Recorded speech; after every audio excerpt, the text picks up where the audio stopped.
Assalamualaikum warahmatullahi wabarakatuh. Innal hamdalillah nahmaduhu wa nasta'inuhu wa nastaghfiruh wa na'udzu billahi min syururi anfusina wa min sayyiati a'malina. Man yahdihillahu fala mudhillalah wa man yudlil fala hadiyalah. Ashhadu an la ilaha illallah wahdahu la syarikalah wa ashhadu anna Muhammadan abduhu wa rasuluh. Ya ayyuhalladzina amanu taqullaha haqqa tuqatih wa la tamutunna illa wa antum muslimun. Ya ayyuhan nasu taqu rabbakumul ladzi khalaqakum min nafsin wahidah wa khalaqa minha zawjaha wa batha minhuma rijalan katsiran wa nisaa'a wattaqullaha alladzi tasaaluna bihi wal arham innallaha kana 'alaikum raqiba. Ya ayyuhalladzina amanu taqullaha wa qulu qawlan sadida yuslih lakum a'malakum wa yaghfir lakum dhunubakum wa may yuti'illaha wa rasulahu faqad faza fawzan 'azima.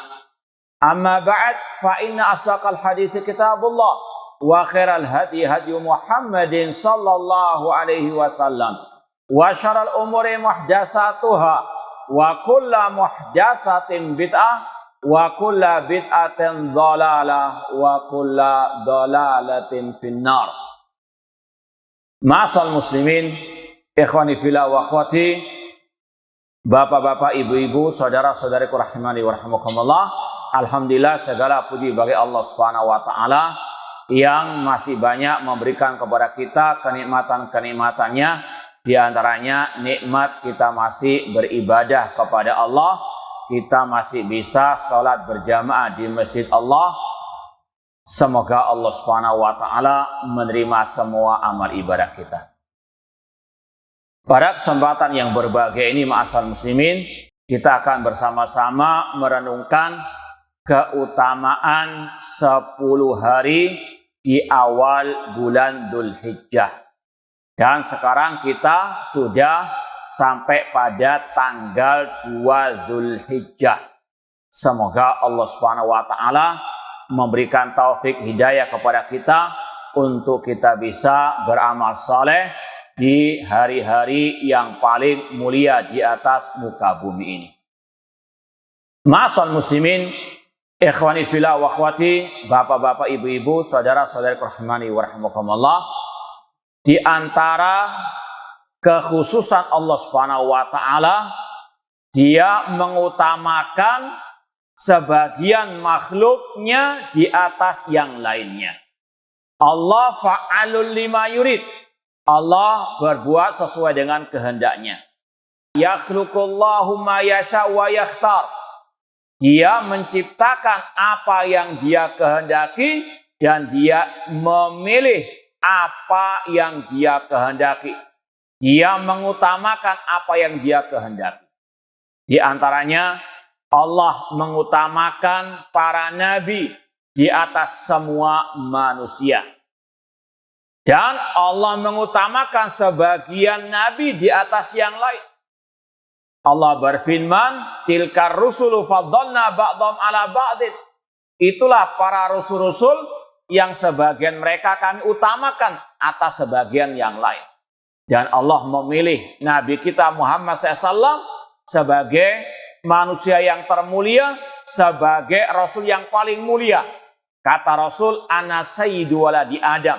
Aku adalah tuannya anak manusia. Kemudian setelah para nabi, para rasul, Allah mengutamakan para sahabat Nabi Muhammad SAW sebagai manusia yang terbaik. Rasul SAW bersabda, khairun nasi qarni. Sebaik-baik manusia adalah generasi. Ini yang wajib diyakini oleh setiap muslim. Para sahabat manusia termulia setelah para nabi, para rasul. Kemudian Allah juga mengutamakan sebagian tempat di atas tempat yang lainnya. Di antaranya kota Mekah, kota yang paling mulia di atas muka bumi ini. Dan ini semuanya harus berdasarkan dalil dari ayat ataupun dari hadis yang sahih, bukan dari akal-akalan kita, bukan dari perasaan kita atau fanatik, golongan dan seterusnya.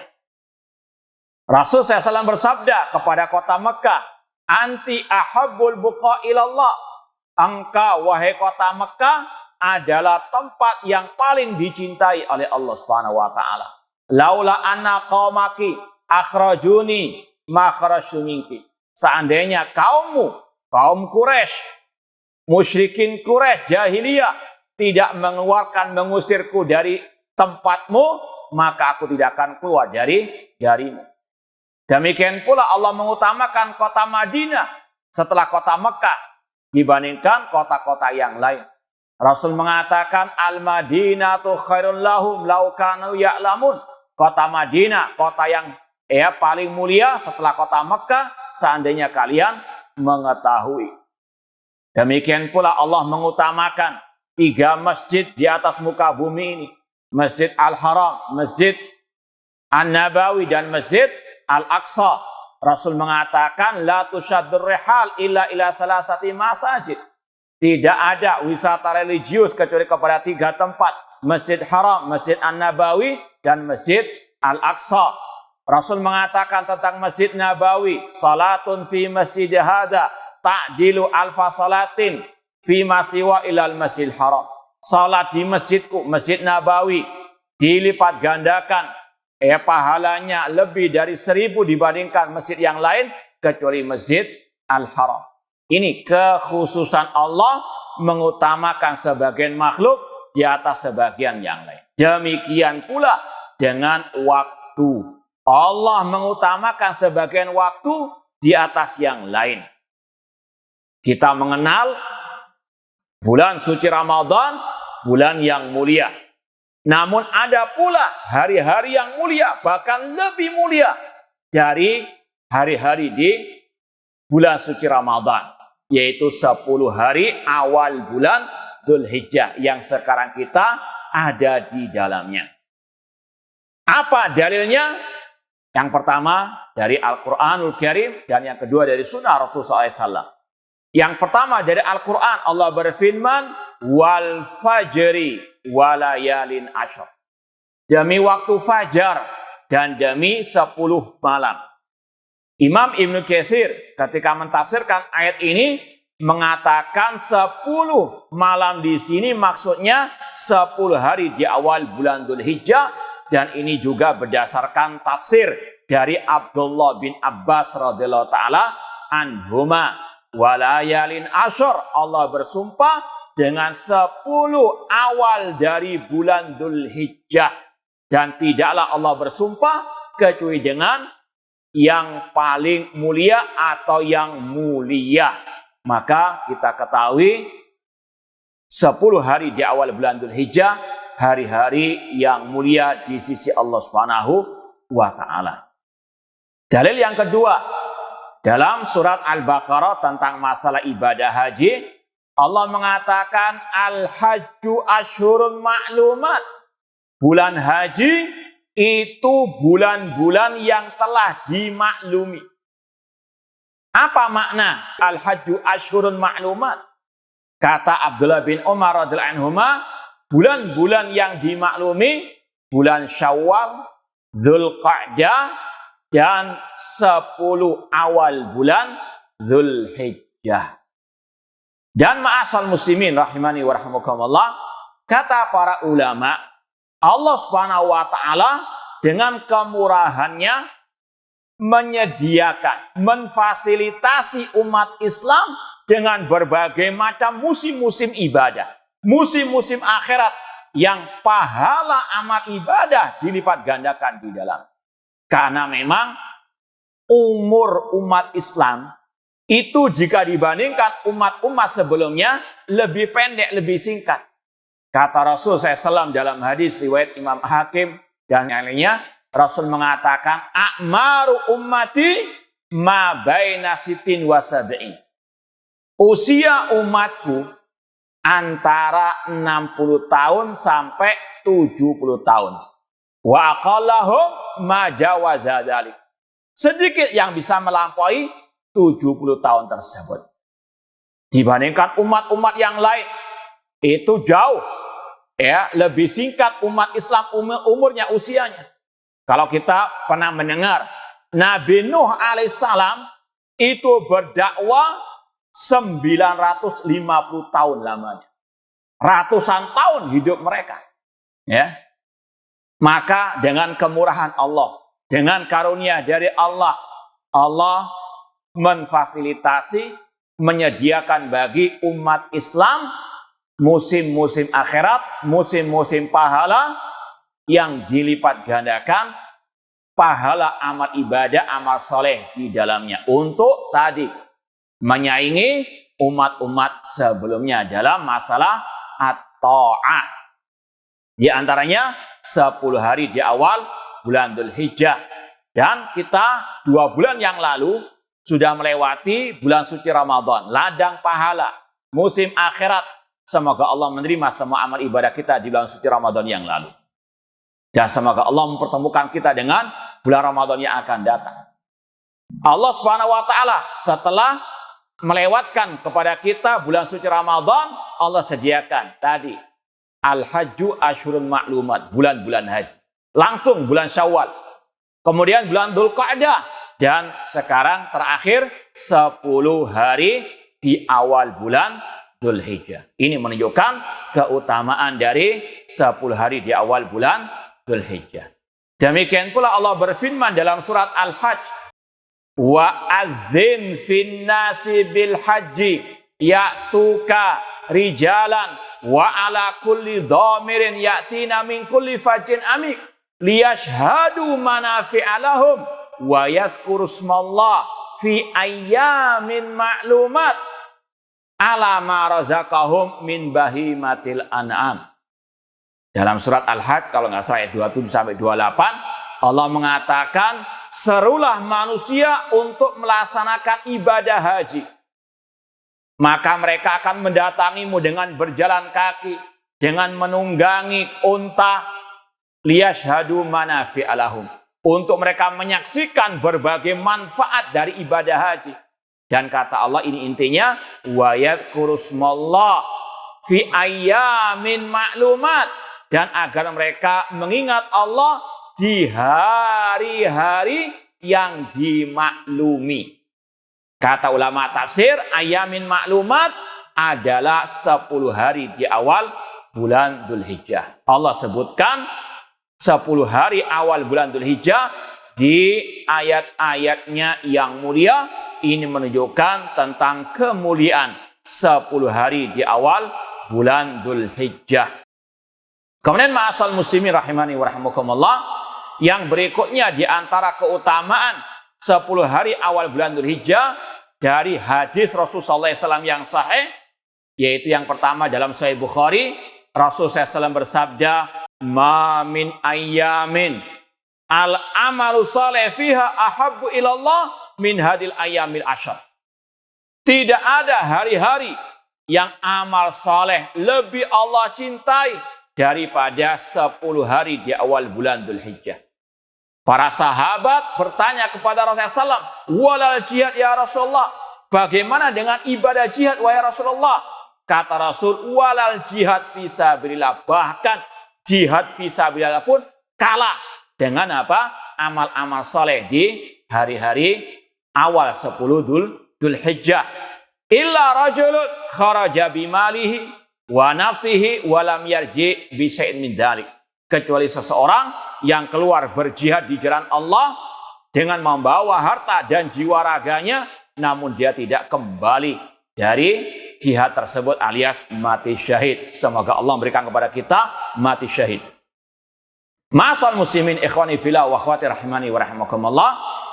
Hadis ini kata para ulama jelas-jelas menyebutkan 10 hari di awal bulan Dzulhijjah itu hari-hari yang paling dicintai oleh Allah Subhanahu wa taala.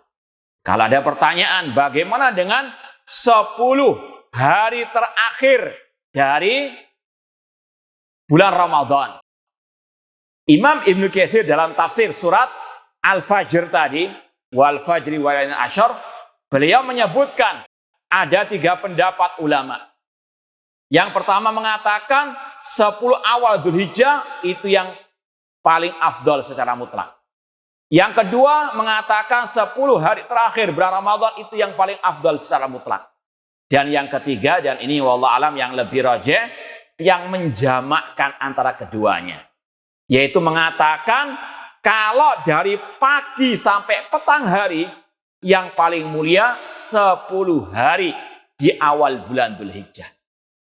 Tapi kalau malamnya yang paling mulia adalah 10 hari terakhir di bulan suci Ramadan, karena di dalamnya ada malam Lailatul Qadar. Wallahu alam, ini yang lebih rajih, yang menjamakkan antara nas-nas, karena memang kaidahnya selama memang masih bisa digabungkan nas-nas tersebut, ini yang lebih afdal. Maka wallahu alam 10 hari di awal bulan Dzulhijjah itu paginya sampai petang yang paling mulia secara mutlak di atas muka bumi ini. Ditambah lagi dengan sabda Rasulullah SAW, afdalu ayyamid dunya ayyamul asyr. Dalam hadis yang lain Rasul mengatakan semulia-mulia hari di atas muka bumi ini 10 hari di awal bulan Dzulhijjah. Ditambah lagi sabda Rasul, a'dhamul ayyam indallah yaumun nahr wa yaumul qar. Semulia-mulia hari di atas muka bumi di sisi Allah, hari penyembelihan hewan korban dan hari tasyrik. Ini secara mutlak kata Rasulullah SAW hari yang paling mulia. Kata Imam Ibnu Hajar Al-Asqalani rahimahullah, kenapa hari-hari di 10 awal Dzulhijjah lebih mulia dari 10 hari terakhir di bulan suci Ramadan? Karena banyaknya terkumpul amal-amal ibadah yang tidak ada pada 10 hari terakhir bulan suci Ramadan. Kalau bulan suci Ramadan ada puasa, di 10 awal juga ada apa? Puasa, meskipun puasa sunnah. Di bulan suci Ramadan yang terakhir khususnya ada sholat, ada zakat, ya, atau mungkin ada sedekah. Maka juga di dalam apa? 10 awal bulan Dzulhijjah. Namun yang istimewa yaitu adanya al-hajj.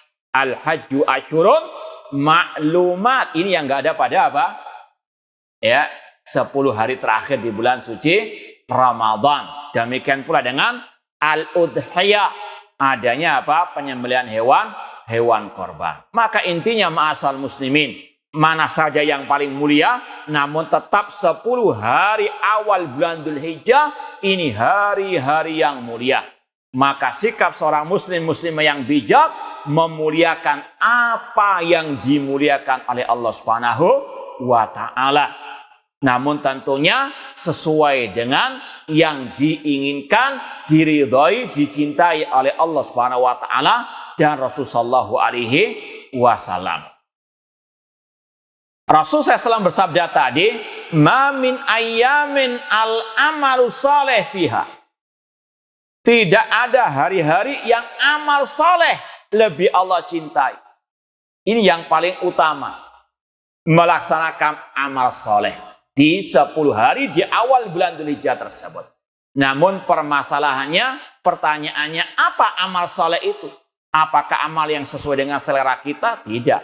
Kata para ulama, amal soleh yang ikhlas karena Allah dan ittiba mengikuti ajaran Rasulullah sallallahu alaihi wasallam. Allah berfirman dalam surat Al-Mulk, awal-awal surat Al-Mulk, Allah mengatakan, "Alladzi khalaqal mauta wal hayata liyabluwakum ayyukum ahsanu amala." Dialah Allah yang menciptakan kehidupan dan kematian untuk menguji siapa di antara kalian yang paling baik amalnya. Kata para ulama, bukan banyak-banyakan amal, namun yang paling baik amal tersebut. Seorang ulama salaf yang bernama Fudail bin Iyad mengatakan, Apa yang dimaksud ahsanu amala, amal yang paling baik? Kata beliau, akhlasuhu wa aswabuhu. Amal yang baik, amal soleh adalah amal yang ikhlas dan yang benar. Al-amal idza kana khalisan walam yakun sawaban lam yukbal. Amal kalau hanya ikhlas saja namun tidak benar, tidak diterima oleh Allah. In kana sawaban walam yakun khalisan lam yukbal. Demikian pula kalau amal itu benar namun enggak ikhlas juga enggak terima. Hatta yakuna khalisan sawaban. Sampai amal itu khalisan ikhlas karena Allah, sawaban benar mengikuti sunnah Rasulullah SAW. Ini yang harus betul-betul diperhatikan oleh setiap muslim dan muslimah. Dua syarat diterimanya ibadah, ikhlas dan mengikuti ajaran Rasulullah SAW. Rasul mengatakan, man amila amalan laisa alaihi amruna fahuwa raddun. Barang siapa yang beramal ibadah tidak mengikuti ajaranku, maka tertolak. Maka setiap muslim muslimah wajib mengintrospeksi diri. Apakah amal-amal yang dia lakukan dari amal ibadah sesuai dengan tuntunan Rasul ataukah tidak? Kalau tidak, wajib dia tinggalkan. Maka kewajibannya belajar apa itu tuntunan Rasulullah SAW dalam beribadah kepada Allah Subhanahu wa Ta'ala. Kemudian ma'asal muslim rahimani wa rahimakumullah, amal soleh kata ulama ada dua, yang wajib dan yang mustahab. Ini yang harus diperhatikan. Kenapa demikian? Jangan sampai nanti dibalik yang wajib ditinggalkan, yang mustahab, yang sunnah, yang kalau dikerjakan mendapatkan pahala, jika ditinggalkan tidak berdosa, itu yang dipentingkan. Kebalik, yang paling utama yang wajib diperhatikan, terutama di 10 hari di awal bulan Dzulhijjah. Jangan sampai misalnya ya sibuk nyari kambing ya yang sesuai dengan sunnah ciri-cirinya, namun akhirnya melalaikan salat 5 waktu. Ya, yang wajib dilalaikan, yang sunnah muakkad diperhatikan. Makanya Al-Hafidz Ibnu Hajar Al-Asqalani rahimahullah ta'ala berkata, man ishtaghala bin nafli anil fardi fahuwa maghrur. Orang yang sibuk dengan yang mustahab, yang hukumnya sunnah tadi, meninggalkan yang wajib, dia tertipu. Ya, karena Rasul pernah bersabda dalam hadisul wali, tentang wali Allah dalam Sahih Bukhari. Kata Rasul SAW, ciri wali Allah, wa ma taqarraba ilayya abadi bi syai'in ahabba ilayya mimma iftaratuhu alaih. Tidaklah hambaku, kata Allah dalam hadits qudsi, tidaklah hambaku, kata Allah, mendekatkan dirinya kepadaku dengan sesuatu yang lebih aku cintai daripada yang aku wajibkan kepadanya. Kemudian kata Rasul, ciri wali yang kedua, wala yazalu abadi yataqarrab ilayya bin nawafil hatta uhibbah. Senantiasa hambaku tersebut mendekatkan dirinya kepadaku dengan yang nawafil. Kata Rasul, berdasarkan hadits qudsi tadi, yang utama yang wajib dulu, kemudian baru yang apa? Mustahab. Maka demikian pula di 10 hari awal bulan Dzulhijjah, kalau kita mau meraih keutamaan, keberkahan di 10 awal bulan Dzulhijjah, maka perhatikan yang wajib dulu. Di antaranya tadi, sholat yang 5 waktu, terutama bagi kaum laki-laki. Ya, kalau memang, saya sudah sholat 5 waktu, perhatikan lagi masalah kedisiplinan waktunya. Ya, mungkin lebih awal datang ke masjid. Ya, mungkin lebih khusyuk lagi. Intinya apa? Betul-betul lebih semangat lagi untuk ittiba'us sunnah dalam melaksanakan sholat 5 waktu tersebut. Demikian pula dengan birrul walidain. Jangan sampai sibuk nyari kambing sampai ke pelosok desa, lupa dengan orang tuanya yang butuh apa? Bantuan, butuh apa? Pertolongannya. Wa'budullah wa la tusyriku bi syai'a wa bil walidaini ihsana. Beribadalah kepada Allah, jangan berbuat syirik, dan berbaktilah kepada kedua orang tua. Orang tuanya ya menyuruh ini dan itu, ditolak hanya untuk nyari kambing misalnya. Maka sekali lagi, perhatikan yang wajib dulu, baru yang mustahab. Ya, di antara yang mustahab yaitu banyak berzikir kepada Allah di 10 hari di awal bulan Dzulhijjah. Dalam lanjutan hadis tadi, kata Rasulullah SAW, fa'aksiru minat tahlili wa takbir wa tahmid. maka perbanyaklah dari mengucapkan tahlil la ilaha illallah, dari takbir Allahu Akbar, dan dari at-tahmid alhamdulillah. Ini yang lebih dipertegas oleh Rasulullah SAW. Demikian pula zikir pagi dan petang. Zikir apapun yang Rasul ajarkan, lebih semangat lagi untuk kita melaksanakannya. Dan lebih khusus lagi, ada zikir yaitu at-takbir al-mutlak dan takbir al-muqayyad di 10 hari di awal bulan Dzulhijjah. Yang pertama zikir mutlak, yaitu zikir yang dicontohkan oleh para sahabat Rasulullah SAW mengucapkan takbir di mana saja kita berada. Takbir apa? Al-mutlak. Kita di jalan, kita di pasar, bahkan mungkin di kantor mengucapkan takbir, di antaranya takbir yang diajarkan oleh Abdullah bin Mas'ud radhiyallahu ta'ala anhu yang masyhur ketika salat Idul Fitri atau malam Idul Fitri, takbiran Allahu Akbar, la ilaha illallah, Allahu Akbar walillahil hamd. Bahkan kata Imam Bukhari dalam sahihnya, Abdullah bin Umar dan Abu Hurairah yakhrujani ila suq wa yukabbiran. Mereka masuk ke pasar dan bertakbir.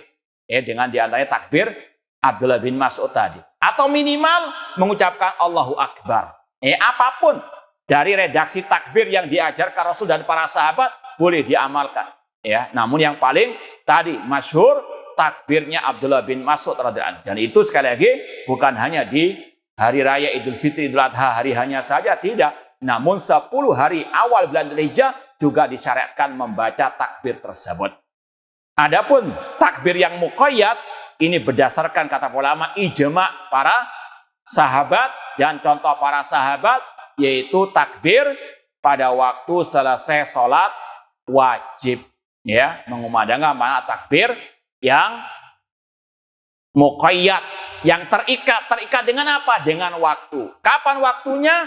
Mulai pagi hari sholat fajar tanggal 9 alias hari Arafah. Tanggal 9 Dzulhijjah itu mulai berlaku takbir muqayyad selesai sholat fardu. Sampai sholat asar tanggal 13 hari tasyrik Dzulhijjah. 13 Dzulhijjah. Ini sekali lagi ma'asal muslimin, takbir mutlak dan takbir muqayyad. Cuma yang wajib diperhatikan kata ulama, tidak berjamaah mengumandangkan takbirnya sendiri-sendiri. Karena memang inilah yang dicontohkan oleh Rasul dan para sahabat Rasulullah SAW. Kemudian yang disunahkan ketika 10 awal bulan Dzulhijjah yaitu banyak berpuasa. Dan yang paling ditekankan puasa hari Arafah. Kata Rasulullah SAW, siyamu yaumi Arafah ahtasibu 'ala Allah an yukaffira salatal qabla wa salatal ba'dahu. Kata Rasulullah SAW, aku berharap kepada Allah puasa Arafah bisa menghapuskan dosa yang lalu dan yang akan datang. Dan wallahu a'lam, karena sekarang kan ada perbedaan antara Indonesia dengan di Arab Saudi. Maka wallahu a'lam, yang rajih dari pendapat para ulama sebagaimana yang dirajihkan, dikuatkan oleh Syekh Muhammad bin Shalih Al-Utsaimin, ulama dari Arab Saudi juga, bahwasanya kita mengikuti apa yang telah diputuskan di negara kita masing-masing. Seperti awal Ramadan, Idul Fitri, ikut negeri kita masing-masing. Likulli baladin ru'yatu, setiap negeri punya ru'yah masing-masing. Puasa Arafah itu tanggal 9 Dzulhijjah berdasarkan yang ditetapkan oleh negeri kita tersebut. Kenapa dinamakan puasa Arafah? Karena memang ghalibnya seperti tanggal 9. Antum bisa bayangkan, seandainya 100 tahun yang lalu, antum bisa tahu enggak kapan Arafah di Arab Saudi? Maka inilah Islam rahmatan lil alamin, ikut negeri masing-masing. Paham ya? Adapun penamaan Arafah ini secara al-ghalib memang secara umum sama dengan di Arab Saudi, cuma tidak wajib mengikuti Arab Saudi sebagaimana Idul Adha, Idul Fitri, wallahu alam. Dan ini sekali lagi yang dirajihkan juga oleh Syekh Muhammad bin Shalih Al-Utsaimin, ulama besar di Arab Saudi itu sendiri, wallahu taala alam. Kemudian di antara yang dianjurkan untuk dilakukan di 10 awal bulan Dzulhijjah itu tadi melakukan penyembelihan hewan kurban. Dalilnya fasalli rabbika wanhar, salatlah untuk Rabbmu dan sembelihlah. Kata para ulama di antara tafsirnya sembelih hewan kurban. Kemudian juga qul inna salati wa nusuki wa mahyaya wa matilah rabbil alamin. Katakanlah sesungguhnya salatku, sesembelihanku, hidup dan matiku hanya untuk Allah, Rabb semesta alam. Meskipun tadi hukumnya tidak wajib menurut pendapat yang rajih, hukumnya sunnah muakkadah. Kenapa dikatakan sunnah muakkadah? Di antara dalilnya, dulu Abu Bakar wa Umar pernah suatu saat tidak menyembelih sama sekali. Dan mereka mengatakan agar manusia tahu bahwasanya ini tidak wajib. Ya, sekali lagi, ini dalil penyembelihan hewan kurban tidak wajib, namun memang ditekankan, dianjurkan. Ma'asal muslimin rahimani wa rahimakumullah, yang perlu sedikit kita sampaikan tentang penyembelihan hewan kurban, kata para ulama syaratnya ada 4 yang harus diperhatikan. Yang pertama, yang berkaitan dengan jenis hewan itu sendiri. Allah mengatakan tadi dalam surat Al-Hajj ayat 28, wa yadhkuru smallah fi ayyamin ma'lumat ala ma razaqahum min bahimatil an'am. Yang disembelih itu min bahimatil an'am. Apa saja? Unta, sapi, atau kambing. Apa boleh menyembelih misalnya kuda, meskipun mungkin harganya lebih mahal daripada kambing misalnya, atau menyembelih 1000 ekor ayam atau 1000 ekor bebek misalnya, tidak sah penyembelihannya. Karena apa? Syaratnya harus min bahimatil an'am, dan bahimatul an'am cuma 3 saja tadi. Unta, sapi, ataupun kambing. Syarat yang kedua, kalau mau menyembelih hewan kurban, usianya harus diperhatikan. Kata Rasulullah SAW, la tatba'u illa musinna. Jangan menyembelih kecuali yang sudah cukup umurnya. Yaitu yang pertama, kalau unta sudah masuk usia 5 tahun. Kalau sapi sudah masuk usia 2 tahun. Kalau kambing itu sudah masuk 1 tahun. Kalau domba itu masuk usia 1,5 tahun. Ini yang disampaikan oleh para ulama berdasarkan sabda Rasulullah SAW. Yang ketiga syaratnya harus selamat dari aib cacat. Ya, ada 4 cacat yang ditekankan oleh Rasulullah SAW, yang dijelaskan oleh Rasulullah SAW. Kata Rasul, arba'atun la tajusu fil adhahi. Ada 4 cacat dalam binatang yang tidak boleh dijadikan hewan korban di hari raya Idul Adha. Di antaranya al-aura al-bayin awaruha, yang cacat matanya yang jelas betul cacatnya, betul-betul kelihatan butanya misalnya. Atau yang kedua, al-arja al-bayin arajuha, yang pincang, yang jelas pincangnya. Dan yang ketiga, al-maridah al-bayin maraduha, yang kelihatan jelas-jelas sakit. Dan yang keempat, al-hazila alatilatun, yang kurus, yang tidak ada dagingnya istilahnya. Ini 4 aib yang harus diperhatikan bagi yang mau menyembelih hewan kurban. Kemudian yang keempat, tepat waktunya. Jangan sampai sebelum sholat Idul Adha, dan jangan sampai setelah hari tasyrik. Ketika ada sahabat Rasul menyembelih sebelum sholat Idul Adha, Rasul mengatakan, syatuka syatulahmin, daging sesembelihanmu daging yang biasa saja, nggak ada nilai pahalanya. Bahkan Rasul mengatakan, man dabaha qabla shalah falyadbah makanaha al-akhir. Kata Rasulullah, barang siapa yang menyembelih sebelum sholat Idul Adha, maka ganti sesembelihannya yang lain. Karena Allah berfirman tadi, fasalli li rabbika wanhar, salatlah untuk Rabbmu, salat Idul Adha, wanhar, sembelihlah. Maka dari ayat ini menyembelih setelah sholat. Makanya seperti kita katakan tadi, ibadah harus ittiba kepada sunnah Rasulullah SAW. Tidak bisa mengikut selera sendiri. Karena apa tadi? Resikonya tidak akan diterima oleh Allah Subhanahu wa Ta'ala. Ma'asal muslimin ikhwani fillah wa akhwati rahimani wa rahimakumullah. Kemudian yang perlu kita tekankan di sini juga yang berkaitan dengan salat Idul Adha. Ini salah satu ibadah di 10 hari awal bulan Dzulhijjah. Dan ini yang rojeh, hukumnya kata ulama fardu ain. Hukumnya wajib, yang wajib diperhatikan. Kenapa dikatakan wajib? Karena kalau kata Rasul bertemu antara dua hari raya, sholat Idul Adha dengan hari Jumat misalnya, gugur kewajiban sholat Jumat. Maka tidaklah yang menggugurkan yang wajib kata ulama, kecuali itu hukumnya juga apa? Wajib. Sholat Idul Adha, sholat Idul Fitri, hukumnya wajib. Maka wajib untuk diperhatikan. Dan kalau kita baca dalam kitab-kitab akidah ulama salaf, mereka sepakat mengatakan sholat Idul Fitri, Idul Adha bersama pemimpin kaum muslimin. Sufyan Ats-Tsauri rahimahullah, seorang ulama salaf yang hidup di abad kedua Hijriah. Beliau mengatakan kepada muridnya, ya Syu'aib, la yanfa'uka ma katabta hatta tarasalah khalfa kulli barin wa fajirin. Wahai Syu'aib, tidak bermanfaat apa yang engkau tulis sampai engkau berpendapat salat di belakang pemimpin yang baik maupun yang jelek, yang adil maupun yang dolim. Kata Syu'aib, as-salata kullaha, apakah setiap salat bersama pemimpin kaum muslim, pemerintah kaum muslimin? La, tidak. Namun salat al-Jum'ah wal Idain. Namun salat Jumat, salat Idul Fitri, Idul Adha, waktunya bersama pemimpin kaum muslimin. Ikut pemerintah kaum muslimin, bukan ikut swasta. Kalau misalnya ada perbedaan antara swasta dan negeri, kalau dalam salat Idul Fitri Idul Adha ikut apa? Pemerintah kaum muslimin berdasarkan akidah ahlu sunnah wal jamaah yang tercantum dalam kitab-kitab akidah mereka. Semoga apa yang kita sampaikan bermanfaat. Semoga Allah memberikan taufik hidayah kepada kita untuk kita bisa maksimal beramal soleh di 10 hari di awal bulan Dzulhijjah ini. Dan semoga Allah menerima semua amal ibadah kita. Mungkin ada beberapa menit, kalau mungkin ada pertanyaan yang berkaitan dengan materi, silahkan.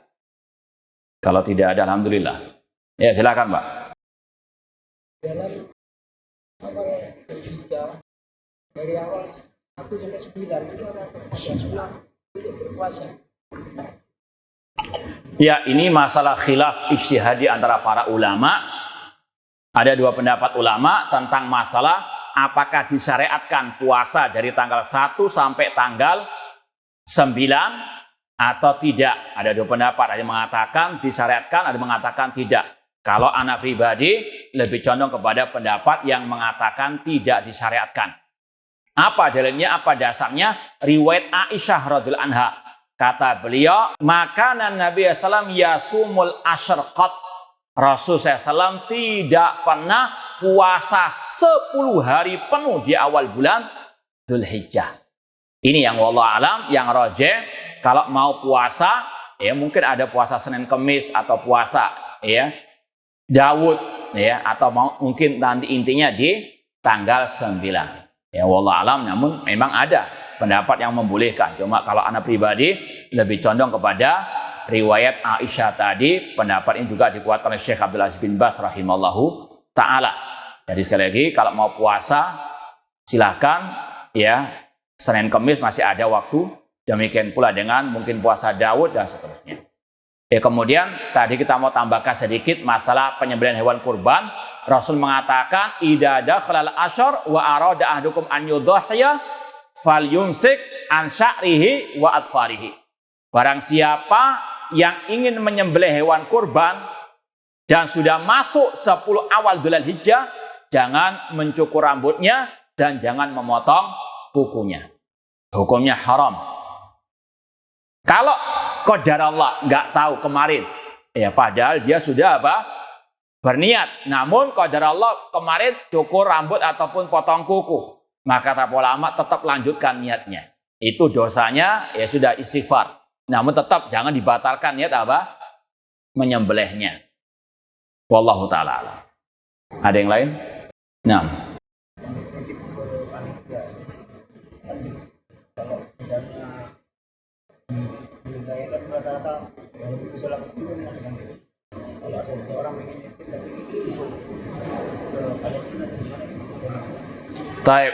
Syekh Muhammad bin Shalih Al-Utsaimin rahimahullah ta'ala berpendapat selayaknya menyembelih hewan kurban di daerah tempatnya masing-masing.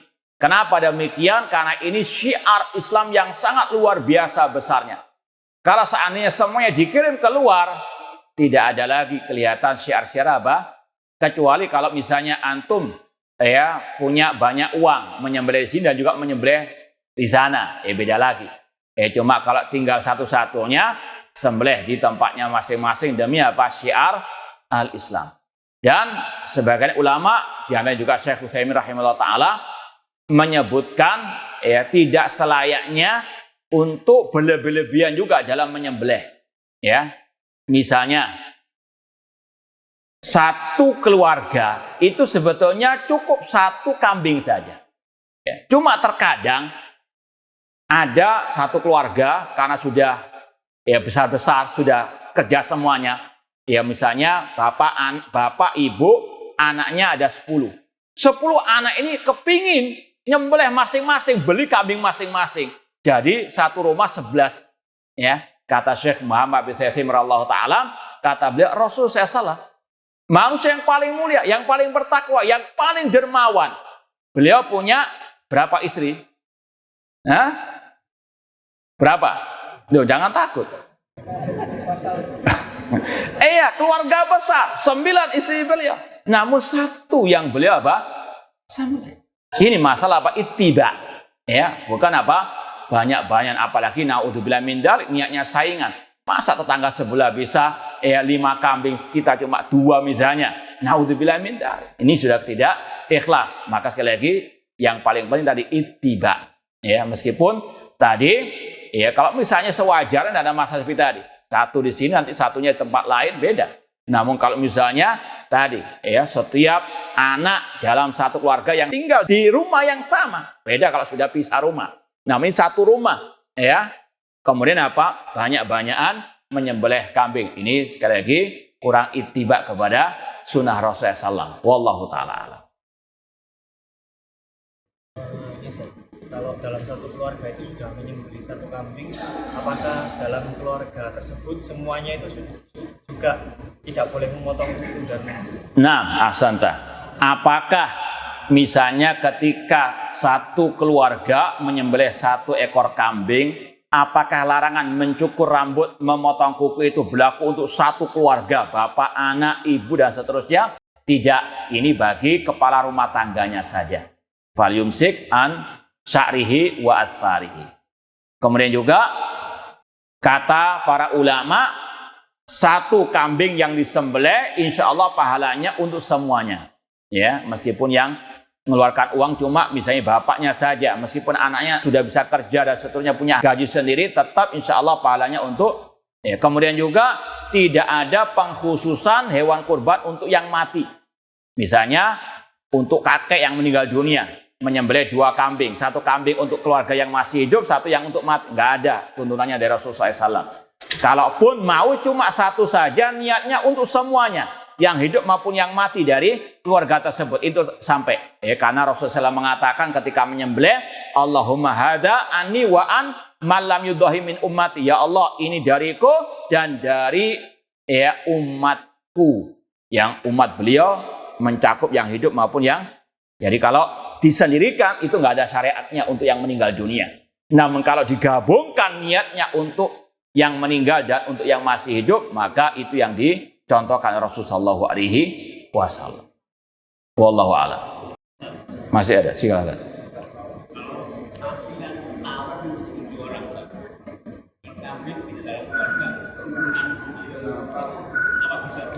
Kalau urunan niatnya untuk patungan dalam arti gabungan seperti sapi tadi, tidak boleh.